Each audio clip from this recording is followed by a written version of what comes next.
High বন্ধুরা, সবাই কেমন আছো? আমরা আবার চলে আসলাম আপনাদেরকে আজকে মেলাঘর রথের নতুন ভিডিও দেখানোর জন্য। সবাই কেমন আছেন? আশা করি সকলে ভালো আছেন। গ্রাম বাংলার ব্লগ ফেসবুক পেজ থেকে আবার একটা নতুন ধামাকা ভিডিও নিয়ে চলে আসলাম। সবাই সম্পূর্ণ ভিডিওটা দেখবেন, কেউ ভিডিও স্কিপ করবেন না, কারণ আপনি যদি ভিডিও স্কিপ করেন তাহলে ভিডিও সম্পূর্ণ মজাটা আপনি দেখতে পাবেন না। এই ভিডিওর ভিতরে অনেকগুলো মজার ভিডিও আছে, সবাই সম্পূর্ণ ভিডিওটা দেখেন। আমরা প্রথমে চলে আসলাম, এখানে অনেকগুলো দোকানপাট রয়েছে। যারা আজকে রথে অংশগ্রহণ করার জন্য বিভিন্ন জায়গা থেকে এসেছে, সকলে এখানে কসমেটিক আইটেম বা ওনাদের প্রয়োজন মোতাবেক এখান থেকে সদাই করতে আছে। এই জিনিসগুলো আপনাদেরকে আমরা দেখার চেষ্টা করছি। দেখতে পাচ্ছেন এখানে অনেকগুলো কসমেটিক দোকান রয়েছে। উনি বাইরে প্রথমে মোবাইলে কথা বলতেছে, আমার ক্যামেরার দিকে উনি দেখছে না। তারপর আমরা চলে গেলাম অন্য একটা সাইডে।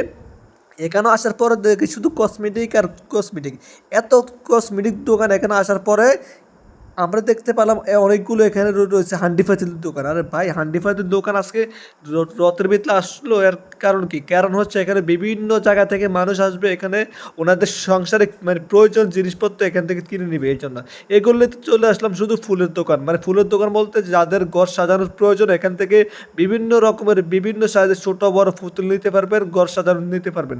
তারপর চলে আসলাম, এখানেও রয়েছে অনেকগুলো ঘর সাজানোর দোকান। এই বড় ভাই এগুলা আজকে সম্পূর্ণ দোকানগুলি সুন্দর করে সেটিং করে নিতে আছে। ওয়াও, কি so nice and so beautiful, সুন্দর, অনেকটাই অসম কিন্তু এখানে দেখতে। এখানে চলে আসলাম খেলনার দোকান এবং হাতঘড়ির দোকান এবং কি সানগ্লাস অর্থাৎ চশমা দোকান। এখানে আসার পরে দেখতে আসি ছোট বাচ্চাদের খেলনার দোকান। আমি তো দেখে সবগুলো অবাক হয়ে গেলাম, কারণ এখানে আজকে এতগুলো দোকান এসেছে যা আমার কল্পনার বাইরে। কারণ আমার লাইফে আমি কখনো এখানে আসি না, এই জন্য এখানে আসার পর আজকে কিন্তু অনেকটাই ভালো লেগেছে। সবগুলো দোকান আমি অনেকটাই ঘুরেছি, হেঁটে হেঁটে দেখেছি, তারপর আপনাদেরকে এই ভিডিওর মাধ্যমে একটু দেখানোর চেষ্টা করেছি। তাই আবারও বলছি, সবাই সম্পূর্ণ ভিডিওটা দেখাও কেউ। আমি এখন চলে আসলাম অন্য একটা সাইডে। দেখেন শাকিলের প্রচণ্ড গরম লাগছে, এই জন্য শাকিলে এখানে পাঙ্খা দিয়ে বাতাস খাচ্ছে। তারপর শাকিলে দেখেন অনেকটাই দুষ্টাইম করতে আছে এই পুতুলের সঙ্গে। শাকিলের নাকি এই পুতুলটা অনেকটাই পছন্দ হয়েছে ওনার গার্লফ্রেন্ডে দেওয়ার জন্য। তারপর শাকিল এখানে একটা পুতুল দেখলো, এটার সাথে একটু দুষ্টাইম করলো, বলে এটা আমার প্রেমিকার জন্য নিয়ে যাবো। তারপরে এখানে দেখে বলে এটা আমার এক্সের জন্য নিয়ে যাবো। এই হলো আজকে শাকিলের দুষ্টামি। তারপর আমরা চলে আসলাম জাল বাজার, কারণ এখানে প্রচণ্ড বৃষ্টি হচ্ছে। শাকিল বলছে আমি এখান থেকে দুইটা জাল নিবো, একটা হচ্ছে বড় মাছ ধরার জন্য, একটা হচ্ছে ছোটো মাছ ধরার জন্য।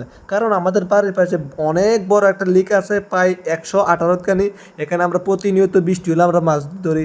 এর জন্য শাকিলের জাল নেওয়ার জন্য অনেকটা চেষ্টা করতে আছে, কিন্তু বাট আমাদের পকেটে 1 টাকাও নাই। ভাই আমাদের জাল নিব কেমন করে নিব?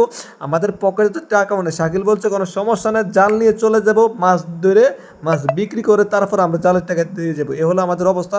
কিন্তু শাকিল অনেকটাই দুষ্টামি করতে আছে উনি। এখানে দেখেন, কিন্তু এখানে যে ভিডিওটা একদম অসাধারণ ভিডিও। এখানে যারা ভালো ভালো জাল নেওয়ার ইচ্ছুক মাছ ধরার জন্য, মেলাঘর রথে আসবেন, এখান থেকে আপনি ভালো জাল নিতে পারবেন মাছ ধরার জন্য।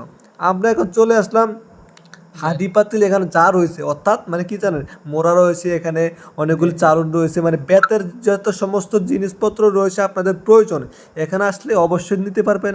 এখানে আঙ্কেলে দেখছি প্রচণ্ড রৌদ্রের মধ্যে এখানে বাতাস করতেছে। এখানে আপনার যত মহিলাদের ঘরের যত জিনিসপত্র আপনাদের প্রয়োজন এখান থেকে নিতে পারবেন। সবগুলো হচ্ছে বাঁশের তৈরি। এখানে বাঁশের যত আইকাওয়ালা বাঁশ, মুলি বাঁশ, বরাক বাঁশ সম্পূর্ণ এখানে রয়েছে।